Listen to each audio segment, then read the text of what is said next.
Les 7 dernières paroles de Jésus par Bernard Guy. Il n'y a pas de plus grand amour que de donner sa vie pour ses amis. L'Évangile de Jean, chapitre 15, verset 13. Les dernières paroles qu'un homme ou une femme prononce juste avant de mourir viennent directement du cœur. Napoléon Bonaparte, le célèbre général et empereur français, aurait dit juste avant de s'éteindre « Je meurs avant mon temps et mon corps va retourner à la terre ». Tel est le sort de celui qu'on a appelé le grand Napoléon. À l'agonie, Voltaire, l'écrivain français, aurait confié à son médecin « Je suis abandonné par Dieu et par les hommes. Je vous donne la moitié de ma fortune si vous prolongez ma vie de 6 mois. » Jésus a aussi ouvert la bouche avant de mourir. Pendu entre ciel et terre durant 6 heures, en proie au tourment, il a prononcé 7 paroles révélant la richesse de sa vie intérieure. La crucifixion était une forme de torture qui coupait littéralement le souffle. Le fait d'être pendu par les bras de tout son poids faisait que la douleur avait tôt fait d'atteindre la poitrine du crucifié et de paralyser ses muscles pectoraux, ce qui rendait sa respiration extrêmement pénible. Le crucifié pouvait inspirer l'air, mais parvenait difficilement à l'expirer. Pour ce faire, il devait pousser sur ses pieds et redresser les jambes pour relâcher la pression exercée sur ses bras et sa poitrine. Mais la douleur que cela occasionnait aux pieds était si vive à cause des clous qu'il s'affaissait bien vite. Un crucifié mourait généralement au bout de 2 ou 3 jours. Mais lorsque les Romains voulaient écourter son agonie, ils lui brisaient les jambes. Alors, incapable de se redresser à l'aide de ses pieds, celui-ci suffoquait rapidement. Les soldats brisèrent les jambes des 2 larrons crucifiés avec Jésus pour hâter leur mort. Mais on ne brisait pas les jambes de Jésus car il était déjà mort. À l'Évangile de Jean, chapitre 19, versets 31 à 33. Ainsi s'accomplissait une prophétie de l'Écriture selon laquelle aucun de ses os ne serait brisé. C'est dans ce contexte, alors qu'il luttait pour chaque respiration, que Jésus a prononcé ces dernières paroles. La première parole. Alors qu'on enfonçait des clous dans ses pieds et dans ses mains, ou peu après, alors qu'on érigeait la croix, Jésus s'est écrié « Père, pardonne-leur, parce qu'ils ne savent pas ce qu'ils font. » L'Évangile de Luc, chapitre 23, verset 34. La majorité des bandits et criminels, révoltés et furieux, proféraient des injures et des menaces au moment où on les clouait au bois. Mais Jésus, rempli d'un calme étonnant et d'un amour inexplicable, intercède auprès du Père pour le pardon de ses bourreaux en leur accordant le bénéfice du doute.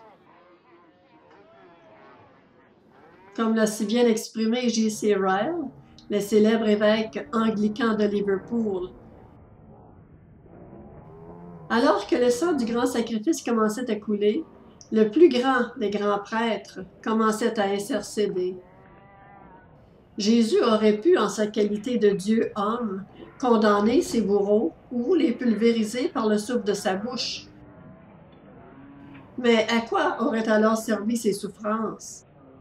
Il était venu pour sauver et non pour juger. Il a plutôt accepté de mourir pour les coupables, ce qui exigeait de sa part encore plus de force et de courage. Prier pour ses bourreaux n'est pas humain. Jésus a pu le faire à cause de sa communion intime avec le Père. Ce faisant, il a accompli la parole du prophète. Il s'est livré lui-même à la mort. Il a été mis au nombre des malfaiteurs. Il a porté les péchés de beaucoup d'hommes et il a intercédé pour les coupables. Le livre d'Isaïe, chapitre 53, verset 12. La seconde parole. Touché par l'attitude repentante et la foi d'un des 2 brigands crucifiés avec lui, Jésus se tourne vers lui et déclare « Je te le dis en vérité, Aujourd'hui, tu seras avec moi dans le paradis. L'Évangile de Luc, chapitre 23, verset 43. L'histoire du larron repentant démontre qu'une attitude d'humilité rend lucide et plaît grandement à Dieu. Les gens du peuple, les magistrats, les soldats et l'autre malfaiteur, crucifiés avec Jésus, se moquaient tous de lui. Imbus d'eux-mêmes, ils étaient empêchés de voir qui était réellement Jésus. Mais l'autre malfaiteur affichait une toute autre attitude. Reconnaissant avoir commis des crimes et être justement puni pour ces crimes, il souligne l'innocence de Jésus. Il le reconnaît comme le Messie. Touché par son attitude repentante et sa foi, Jésus lui promet beaucoup plus qu'il n'avait espéré. Le larron lui avait demandé de se souvenir de lui lorsqu'un jour, dans 10, 15 ou 50 ans, il reviendrait établir son royaume. Mais Jésus l'assure qu'il l'emmènerait le jour même avec lui au paradis. Le terme paradis est un mot perse désignant un jardin de délices. Ce terme est utilisé dans les Septante, traduction grecque de l'Ancien Testament, pour désigner le jardin d'Éden. Il fait également référence au ciel même dans la deuxième épître aux Corinthiens, chapitre 12, versets 3 et 4, et dans le livre d'Apocalypse, chapitre 2, verset 7. Nous voyons par l'histoire du larron repentant à quel point Dieu prend plaisir à pardonner. Faisons donc preuve d'humilité et venons à Jésus pour obtenir le pardon, la guérison et une place assurée dans le paradis de Dieu. La troisième parole. Même à l'éthique de la mort, Jésus se préoccupe des autres. On le voit ici qui pense à sa mère et fait des arrangements afin qu'elle ne manque de rien. Jésus, voyant sa mère et auprès d'elle le disciple qu'il aimait, dit à sa mère, « Femme, voilà ton fils. » Puis il dit au disciple, « Voilà ta mère. » Et dès ce moment, le disciple l'a pris chez lui. L'Évangile de Jean, chapitre 19, versets 26 et 27. Lorsqu'on souffre beaucoup, on devient complètement absorbé par la souffrance et on oublie tout le reste. Il suffit d'un léger mal de dents ou d'un mal de tête pour nous rendre irascibles et bourrus. Il est donc étonnant de voir ici Jésus suspendu sur la croix faire des arrangements pour assurer le bien-être de sa mère. Marie, la sœur de Marie, Marie de Magdala et Jean, se tenaient là, au pied de la croix, et Jésus aurait tant aimé pouvoir les consoler.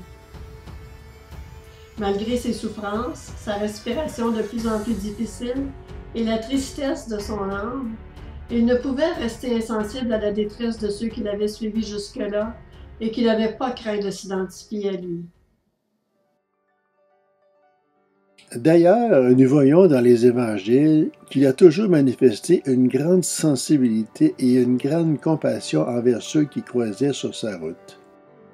Marie, sa mère, déchirée de voir son fils méprisé et supplicié, comme un malfaiteur aurait, si cela avait été possible, volontiers pris sa place. Elle avait beaucoup souffert à cause de lui et en était conscient. Lorsque Siméon tenait le bébé Jésus dans ses bras, il avait déclaré à Marie une trentaine d'années auparavant, « Cet enfant sera un jour comme une épée qui te transpercera l'âme. » L'Évangile de Luc, chapitre 2, verset 35. Marie étant veuve, Jésus, son premier-né, avait la responsabilité légale de voir à ce qu'elle ne manque de rien. Mais pour Jésus, c'est beaucoup plus qu'un devoir. Il était sensible à la douleur de Marie et se préoccupait grandement de son bien-être. Pendu entre ciel et terre, il a fait pour elle le meilleur des arrangements possibles. Il la confie aux bons soins de Jean, son disciple et son meilleur ami. L'Évangile de Jean, chapitre 13, verset 23. Il savait que Jean allait prendre soin de Marie comme de sa propre mère. L'Évangile de Jean, chapitre 19, verset 27. Nos cœurs sont-ils remplis de compassion comme celui du Maître? Sommes-nous enclins à partager la souffrance de ceux qui nous entourent? On entend souvent dire qu'il ne faut pas se brûler en aidant les autres. qu'il faut garder le gros de ses énergies pour soi-même et éviter d'être trop sympathique. Mais au-delà des précautions à prendre pour éviter l'épuisement, ne sommes-nous pas tous appelés à répandre un peu plus d'amour dans ce monde chaotique? La quatrième parole. Au bout de 5h30 d'agonie, au plus fort de sa douleur, le Seigneur s'est écrié: « Mon Dieu, pourquoi m'as-tu abandonné? » Évangile de Matthieu, chapitre 27, verset 46. Rapportant les paroles de Jésus sur la croix, l'évangéliste Matthieu souligne qu'il a subi la séparation d'avec Dieu à laquelle nous étions destinés éternellement. Jamais une seule seconde auparavant, la communion intime et immensément profonde qui unissait Jésus et son Père n'avait été brisée. Le sentiment d'être abandonné par le Père qu'a ressenti Jésus ne correspondait que trop à la réalité. Le Père l'avait littéralement abandonné et avait détourné les yeux de lui à cause de nos péchés. Tout cela arriva comme l'avait prédit le prophète Isaïe quelques centaines d'années auparavant. Ce sont nos maladies qu'il supportait, c'est de notre souffrance qu'il s'était chargé. Et nous pensions, c'est Dieu qui le punit de cette façon, c'est Dieu qui le frappe et l'abaisse. Mais il était blessé à cause de nos fautes, il était écrasé à cause de nos péchés. La punition qui nous donne la paix est tombée sur lui. Et c'est par ces blessures que nous sommes guéris. Nous étions tous comme des brebis perdues, chacun suivait son propre chemin. Et le Seigneur a fait retomber sur lui nos fautes à nous tous. Le livre d'Ésaïe, chapitre 53, les versets 4 à 6. Version Parole de vie. Dieu s'est détourné de Jésus et a déversé sa colère sur lui alors qu'il portait nos péchés sur la croix. Nous ne pouvons mesurer les souffrances que cette rupture lui a causées, mais nous en avons une bonne idée par l'agonie extrême qu'il a vécue dans le jardin de Gethsémani. Jésus a dit lorsqu'il était encore avec ses disciples qu'il n'y a pas de plus grand amour que de donner sa vie pour ses amis. L'apôtre Jean reprend la même idée dans sa première lettre et écrit: « Nous avons connu l'amour en ce qu'il a donné sa vie pour nous. Nous aussi, nous devons donner notre vie pour les frères. » La première épître de Jean, chapitre 3, verset 16. Donner notre vie pour les autres est loin d'être évident, mais peut-être qu'avant même de penser à donner notre vie, nous pourrions donner un peu plus de temps, d'attention et d'amour aux gens qui nous entourent. La cinquième parole. Lorsqu'il était sur le point de mourir, Jésus, le palais desséché, s'écria: « J'ai soif. » Évangile de Jean, chapitre 19, verset 28. Jésus était Dieu. Dieu le Fils mourait sur la croix pour nos péchés, mais Jésus était aussi parfaitement homme.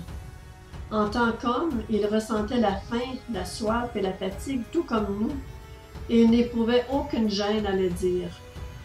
En s'écriant sur la croix qu'il avait soif, Jésus accomplissait une parole de l'Écriture se trouvant dans les psaumes, et d'après laquelle il devait en être ainsi. Qui aurait dit que celui qui s'était présenté aux hommes comme une source d'eau vive souffrirait un jour de la soif?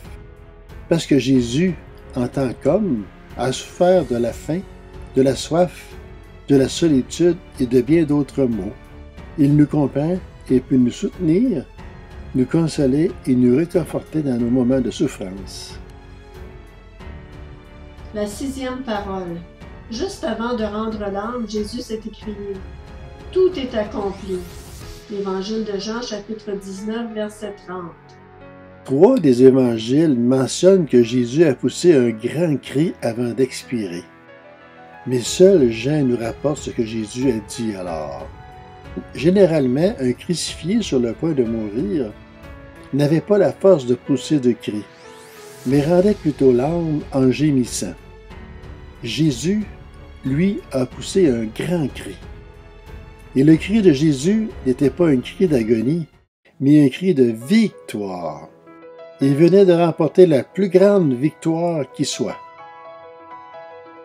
Par sa vie de parfaite obéissance à Dieu et par sa mort sur la croix, il venait d'ouvrir aux hommes les portes du ciel.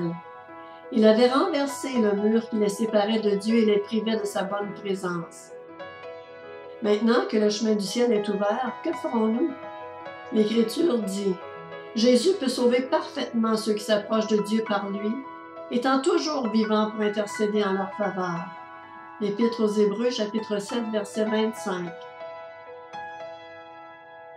Nous n'avons absolument rien à faire pour mériter une place au ciel. Jésus l'a mérité pour nous.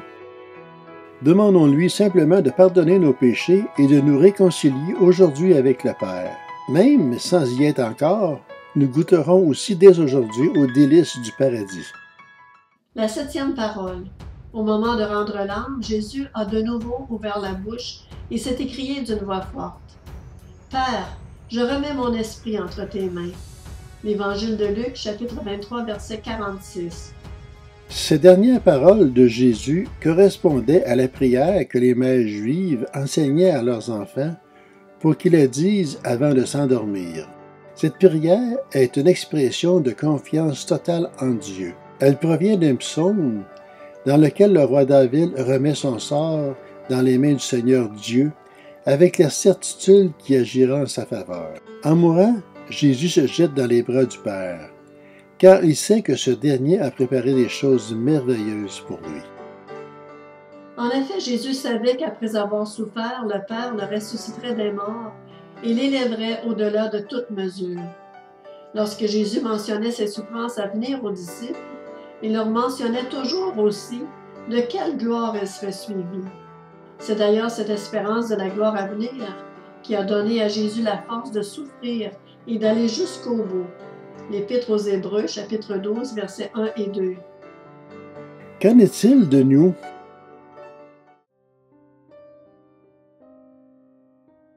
Avons-nous le réflexe de nous remettre à Dieu lorsque tout semble noir? Lorsque nous sommes éprouvés d'une façon ou d'une autre? Lorsque le découragement et la tristesse nous enveloppent?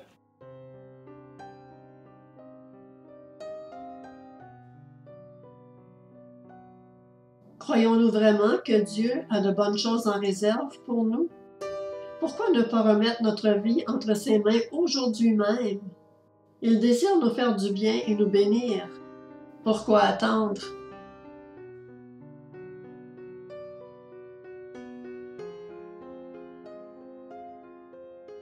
Voici ce que vous pourriez dire à Dieu dans la prière. Seigneur Dieu, je reconnais mes égarements. Tu aurais pu me condamner à cause de mes fautes, mais tu as condamné Jésus à ma place. Merci pour ses souffrances et sa mort sur la croix. Je te prie de pardonner tous mes péchés et de me donner ton esprit et de me permettre, aujourd'hui même, de commencer une vie nouvelle en communion avec toi. Je désire te suivre, être sensible à ta voix et te plaire. Sans plus attendre, je te confie ma vie. Amen.